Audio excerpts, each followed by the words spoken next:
Hey YouTube, it's Thomas here. So today I've put the camera a little bit back there so that you can have an idea how long my room is. You're about just a bit past the midpoint of my room. So as you can see, it's really long, a bit narrow, my room. So today I'm going to use the opportunity to talk about high-end audio while I talk about these speakers, the Canton Reference 3.2. So for those of you who have been following me, you know that I've been chasing after my friend's system, a $300,000 system. And the question is, what am I chasing? When I buy high-end speakers, what is it that I want? Is it more bass, more detail, more better mid-range? I think that's what most people think about, right? The speaker, a $5,000 speaker is 95% of, let's say, a $20,000 speaker. But what do you mean by 95%? 95% in terms of bass, in terms of detail? What is it? I have two friends that I've made video on both systems. One is the Focal Canton. That's a $12,000 speaker. The system itself is about $30,000 when it was new. And then I have another friend. His system is about $75,000. And that's the Peter Gabriel system. The speakers are about 60,000 retail. So one system is 75,000, one system is 30,000. The question is the $30,000 system 95% of the $75,000 system? I would actually argue that the $30,000 system is 110% of the $75,000 system for most people. If I bring you to listen to both systems, the Canton has more punchy bass. It's very revealing. For those of you who know Focal, very detailed. Even more sharper than the $300,000 system. I brought my niece over actually, my nephew over to listen to the Canton after he listened to the $300,000 system. Now, my nephew knows nothing about speakers. And so he just picks up what he hears without really thinking about it. And he said that the Canton is actually more sharper than the $300,000 system. So in this case, you have the Canton for most people will outperform the $75,000 system. So it's not 95% of it, it's 110%. However, having said that, my friend who owns the Canton, after he listened to the $75,000 system, lost interest in his own system. It took him a while to get back into his system. And why? Because when he listens to the $75,000 system, he said that he can feel his heart being pulled. So if you look at it from that perspective, that $30,000 system is 0% of the $75,000 system. It's not even in the same world. It's not even at the front door compared to the other speaker system.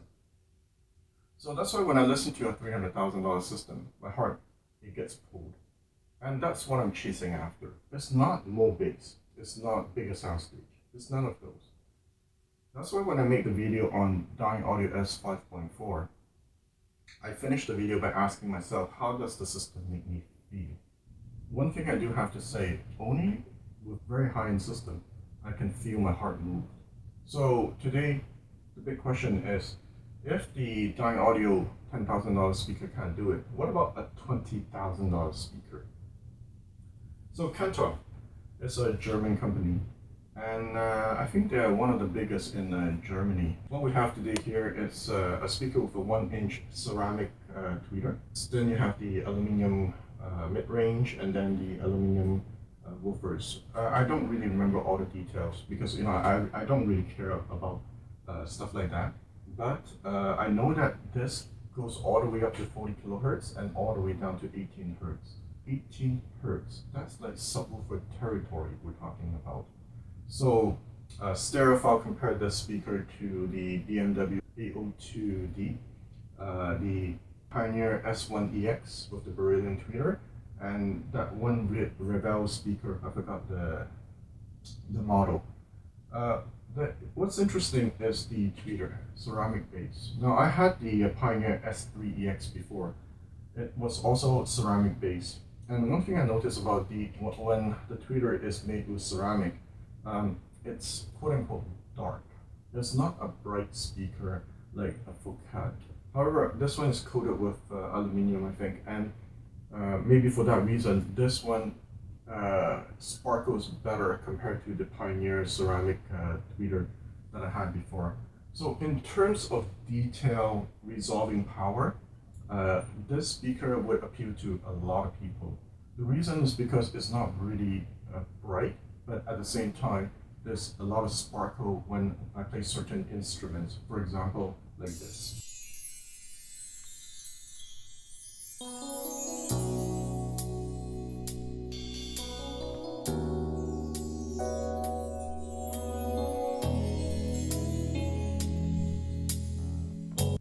Another thing I really like about although it's metal-based these woofers, I can't hear the metal-based characteristic. My friend who heard the Dying Audio, the owner of the $75,000 system, he heard the Dying Audio S5.4 before, and I remember the first second when he came in and he heard this, and he said, you know what, this sounds better than the S5.4. So this is definitely an upgrade. The bass, here's the interesting part, it is punchy. If I play Michael Jackson, you'll feel the bass, you feel it. The only problem is that it doesn't go as low as the Dying Audio S5.4. Now, remember the Dying Audio S5.4 goes down to 30 Hertz, and this one goes down to 18 Hertz.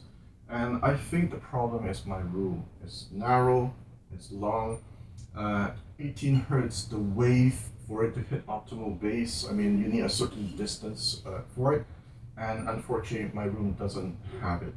I'm okay with it. I mean, it's not like bad. I'm just saying for 18 Hertz, I expect a bit more. So the question is, knowing that my room is not great for big speakers, why do I still keep buying big speakers? It's because, as I mentioned in my past video, I'm not very complicated. There's only 3 things I really want, which is non-fatiguing highs, sweet mid-range, and punchy bass. I don't care about soundstage, I don't care about imaging and all those stuff. Don't get me wrong, I mean, my setup is probably still better than 60-70% of the setup out there when it comes to imaging, soundstage, and so forth. But I know that these are nowhere its optimal performance in that sense. If you ever get a chance to listen to a system that has the space to really shine, which I had with the $300,000 system, it's incredible how big the soundstage can be. That's where it's breathtaking. I believe these speakers can do it, it's just that I don't have the room to do it. But yet, I just like sounds from big speakers, so that's why I keep buying them, even though I know that my room can't do it unless I buy a new house. I had this house built actually. If I knew at the time, I would have made it a bit longer. Like I had that option. I mean, wider. At the time, all I cared about was my home theater. I said I have a big wall, it's long enough I can sit really back, and that's it. So I had the house built that way. Unfortunately, now that I know, okay, I would have built it differently. So the first second I plug in these speakers, I was disappointed because I was like sitting next to my friend and we're like, that's it. That's what a $20,000 speaker does. I mean, don't get me wrong. I mean, it sounds great. It sounds okay. But at $20,000, think about it. That's like the price of a car in your living room. You expect a lot. You expect this just to send you to the moon and move you to tears and so forth. But it was just marginally better than my my other speakers. So for me, I'm like, is it really worth double the price? I'm not too sure. Yes, it's pretty okay balance here, but in this case, yeah, it's good enough, but it doesn't excite me. So I was one day sitting next to my friend and we're just talking about it and say, maybe this touched on what I touched on in the video, the point of diminishing return. And the idea is this: if you have a B-level preamp, B-level amp, a B-level DAC, and a B-level speaker, the performance is B-level. So even if you come in with an A-level speaker, your performance will be just a little bit better because everything else before that cannot drive the A speaker to its potential. So that's why when I plug it in, it's marginally better. So my friend said, you know what? Okay, let's go buy a Mcintosh MC452. So we have it here. Now I have the 352 here. The MC452, it's probably about $12,000. So I can't afford this kind of gear. So my friend bought it and he had it shipped to my home so that he said, let's do an A/B test. So he will it for like a month and then give it back to me. For a second we plug it in, yes, okay, we can hear a difference right away. And it was better, absolutely. This is like new sound, this is like old sound. And right away the speaker levels up. And yet I'm like, yeah, okay, so it's good, it's good. I'm expecting still a bit more than that. And then I say, you know what, I'm gonna go back to tubes. So I bought myself a Pathos. So this is an integrated amp with tubes in the preamp stage. And then it's about 200 watts at 4 ohms solid state. It's a hybrid at the back end. I tried to drive these Canton with it, forget it. They sound thin. So I just used the preamp section of it and have it plugged to the 452. And it sounded fantastic. It was great. That's where I say, oh yeah, my heart, I can feel it moving. I feel very happy when I listen to it. I was very satisfied. And I say, okay, so for these speakers with tube, they really shine. And one day I'll do a video on tubes too, because what I did after that, I had my friends brought over. I said, guys, I need you guys to bring over your tube amp. Let's push these Canton to the max and let's hear how they are. So that's why in my room right now, I have an Audio Research LS25. I have my friends brought over the Mcintosh DACs. We tried different combination, like Mcintosh DAC directly to the 452. I had my $75,000 friend brought over his DIY tube amp. We had a shootout actually between the tube amps, DIY versus Audio Research, and I'll do a separate video on it. It was a lot of fun. But needless to say, at the end, I was satisfied. Finally, I was like, okay, good. I have reached another stage of my audiophile journey. I am happy now. And every time when I listen to it, it does move me. So as I mentioned in my past video, as you move up the stereo world, contradiction becomes a little bit more. A speaker can be both bright and smooth at the same time. Lots of detail, but very smooth. Very punchy bass, but very defined bass. For example. So in this case, what's unique about it is that it is both lean and fat at the same time, at least when I use it with tubes.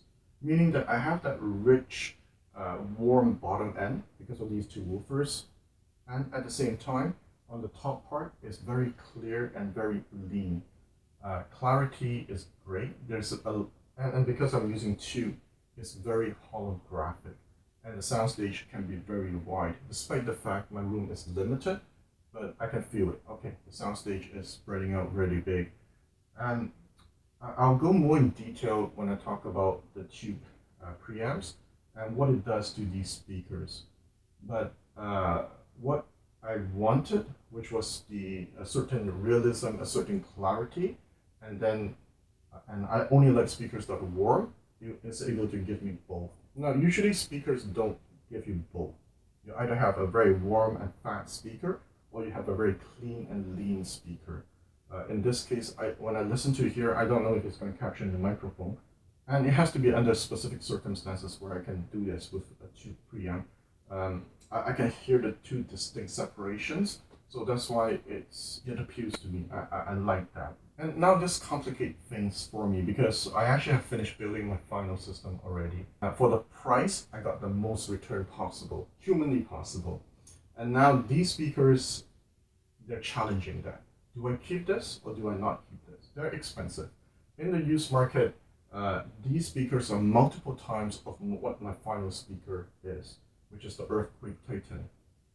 And is it way better than the Earthquake Titan?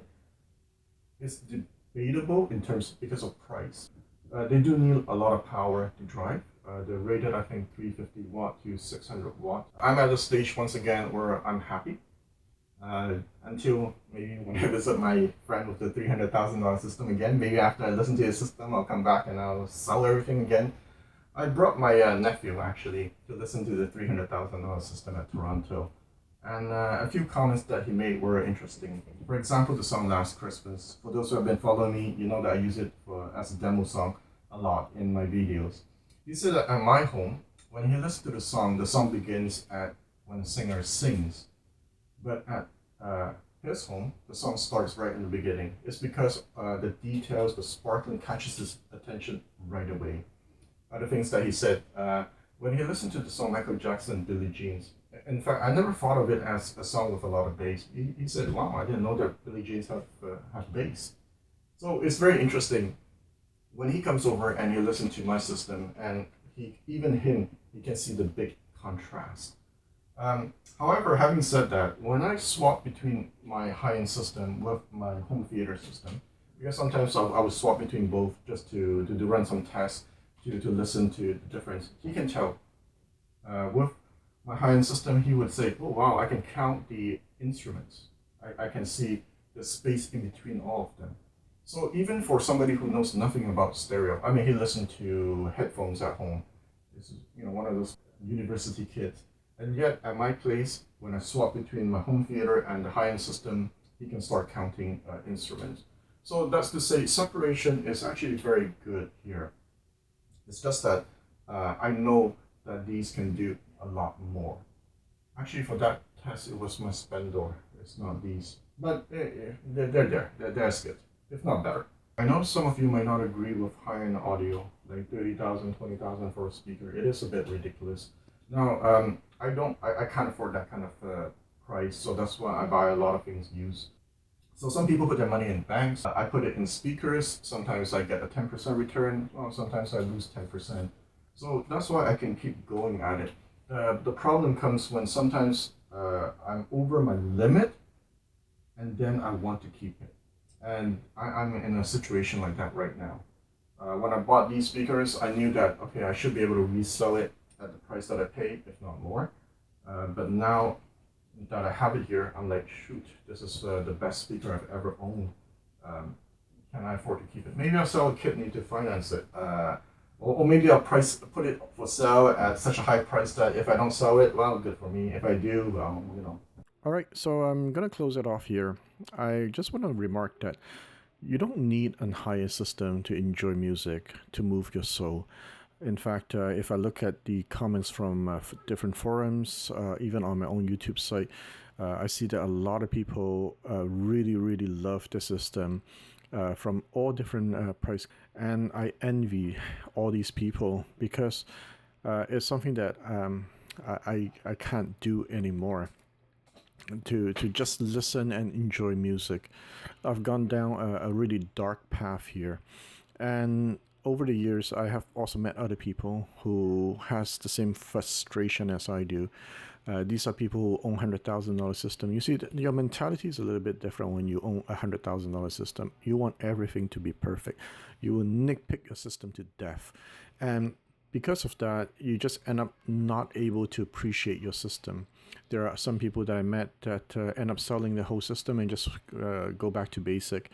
There are other system, $100,000 system that I listen to that even my friend's $1,000 system sounded better just because of room acoustic. So it's nice, high-end audio. There's an appeal to it, but it is a difficult journey. Well, having said that, if you can get your system to sound fantastic, it's definitely really, really rewarding, and it is an experience in itself. So for those who don't have the chance to audition or live with high-end system, good for you too, because you will be able to enjoy your current system. And for those who are just starting to go on this journey, well, I'll tell you good luck. I hope you make it to the other side. For me, it's not easy. And right now, at the end of this video, yes, I'm at a good spot until, as I said, maybe once I visit my friend's $300,000 system, I'm back to square one again. All right, guys, thanks a lot. And comments, feedback, please leave it in the comment section.